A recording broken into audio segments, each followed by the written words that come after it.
होलिका दहन की कहानी। हिंदू कैलेंडर के अनुसार वर्ष के अंतिम माह फाल्गुन माह पर पूर्णिमा को होलिका दहन होता है। होली की पौराणिक कथा 4 घटनाओं से जुड़ी हुई है। पहली होलिका और भक्त प्रहलाद, दूसरी कामदेव और शिव, तीसरी राजा पृथु और राक्षसी ढूंढी और चौथी श्री कृष्ण और पूतना। लेकिन उक्त सभी में होलिका और भक्त प्रहलाद की कथा को ही मान्यता है, क्योंकि इसी की घटना की याद में होलिका दहन करके दूसरे दिन भक्त प्रहलाद के बचने की खुशी में धुलेड़ी का त्योहार मनाया जाता है। तो भक्तों, आइए हम भी जानते हैं होली की पौराणिक और प्रामाणिक कथा।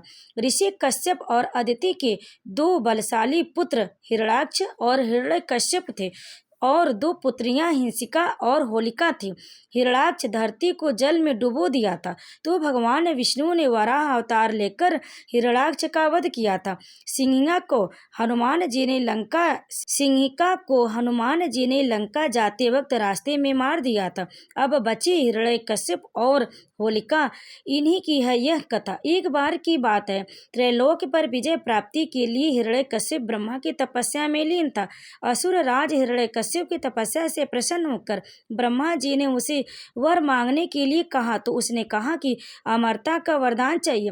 ब्रह्मा जी ने कहा कि यह संभव नहीं, कुछ और मांगो। तो उसने कहा कि आपके बनाए किसी प्राणी, मनुष्य, पशु, देवता, दैत्य, नागाद, किसी से मेरी मृत्यु न हो, मैं समस्त प्राणियों पर राज्य करूं। मुझे कोई न दिन में मार सके, न रात में, न घर के अंदर मार सके, न बाहर, यह भी कि कोई न किसी अस्त्र से मार सके और न किसी शस्त्र के प्रहार से मार सके, न भूमि पर, न आकाश में, न पाताल में, न स्वर्ग में। ब्रह्मा जी तथास्तु कहकर उसे वर प्रदान करके अंतर्ध्यान हो गए। हिरण्यकश्यप जब तपस्या में लीन था, तब उसी दौरान देवों ने असुरों पर आक्रमण कर उन्हें परास्त कर दिया था और देवराज इंद्र हिरण्यकश्यप की गर्भणी पत्नी कयाधु को बंदी बनाकर ले गए थे। परंतु बीच रास्ते में ही उनकी मुलाकात देव ऋषि नारद से हुई। नारद जी ने इंद्र को उपदेश दिया कि आप यह पाप कर रहे हैं। उपदेश सुनकर इंद्र हिरण्यकश्यप की पत्नी कयाधु को ब्रह्मर्षि के आश्रम में छोड़कर शिवम देव लोक चले गए। गर्भवती कयाधु को नारद ने विष्णु भक्ति और भागवत तत्व से अवगत कराया। यह ज्ञान गर्भ में पल रहे पुत्र प्रहलाद ने भी प्राप्त किया। इधर हिरण्यकश्यप जब लौटा तो इस वरदान ने उसके भीतर अजर अमर होने का भाव उत्पन्न हो गया। इसके चलते उसने धरती पर अत्याचार शुरू कर दिया। उसने देवों को अपना दास बनाया, ऋषि मुनियों व भगवत भक्तों को तंग करने लगा, यज्ञों को नष्ट भ्रष्ट करने लगा। उसने आदेश दिया कि उसके राज्य में किसी भी देवता की पूजा नहीं होगी। उसने कहा कि हिरण्याक्ष नमः के अतिरिक्त अन्य किसी भी मंत्र का उच्चारण नहीं किया जाएगा। पूरे राज्य में शिवम उसी की पूजा की जाए, अन्य किसी की नहीं। जो ऐसा नहीं करे उन्हें वह मार दिया जाएगा। उचित समय के बाद प्रहलाद का जन्म हुआ तो राज्य में खुशियां मनाई गई। हिरण्यकश्यप के 4 पुत्र थे, अनुहल्लाद, हल्लाद, भक्त प्रहलाद और संहलाद। प्रहलाद का उपनयन संस्कार करके उसे गुरुकुल भेजा गया।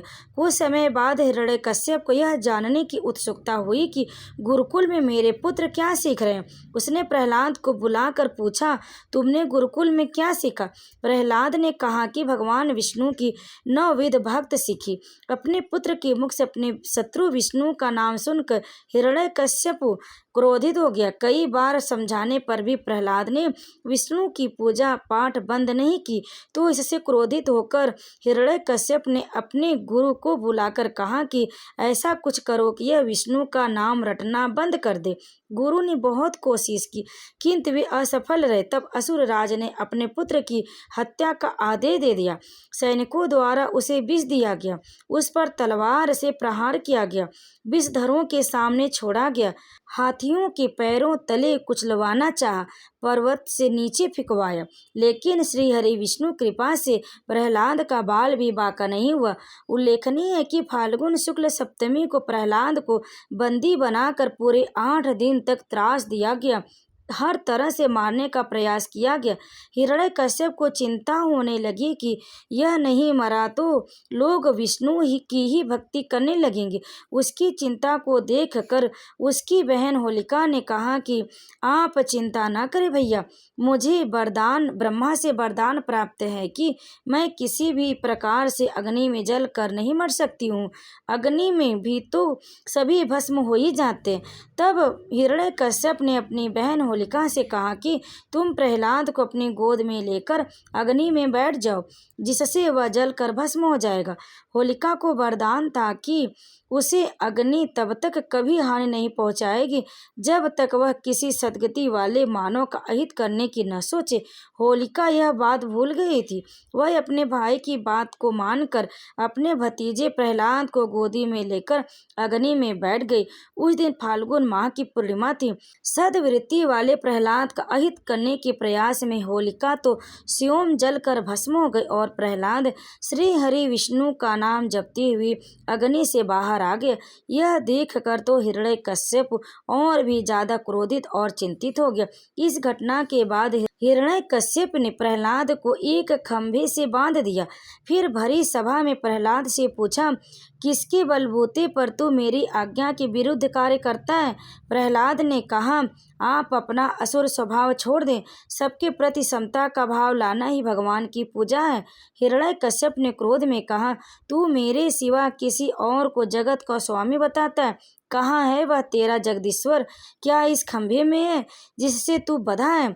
यह कहकर हिरण्यकश्यप ने खंभे में घूसा मारा। तभी खंभा भयंकर आवाज करते हुए फट गया और उसमें से एक भयंकर डरावना रूप प्रकट हुआ, जिसका सिर सिंह का और धड़ मनुष्य का था। पीली आंखें, बड़े बड़े नाखून, विकराल चेहरा और तलवार सी लपलपाती जीभ, यही नृसिंह अवतार थे। उन्होंने तेजी से हिरण्यकश्यप को पकड़ लिया और संध्या की वेला में, न रात में न दिन में, सभा की देहली पर, न बाहर न भीतर, अपनी जांघों पर, न भूमि पर न आकाश में, अपनी नखों से, न अस्त्र से न शस्त्र से उसका कलेजा फाड़ डाला। हजारों सैनिक जो प्रहार करने आए, उन्हें भगवान नृसिंह ने हजारों भुजाओं और नख रूपी शस्त्रों से खदेड़ कर मार डाला। फिर क्रोध से भरे नृसिंह भगवान सिंहासन पर जा बैठे। तब प्रहलाद ने दंडवत होकर उनकी प्रार्थना पूजा की।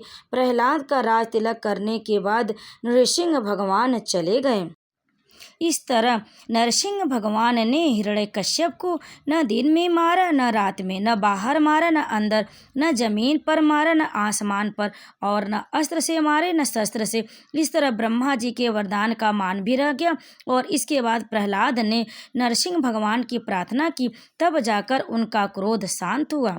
प्रहलाद के बचने की खुशी में पहले दिन होलिका दहन, बुराई का अंत किया जाता है, और अगले दिन रंग गुलाल सच्चाई की जीत का जश्न खेला जाता है। इस तरह होलिका दहन और होली का त्योहार मनाया जाता है। तो भक्तों, यह थी होलिका दहन की कहानी। आपको कैसी लगी? अगर अच्छी लगी तो वीडियो को लाइक जरूर करें। आप सभी भक्तों को होली और होलिका दहन की हार्दिक शुभकामनाएं।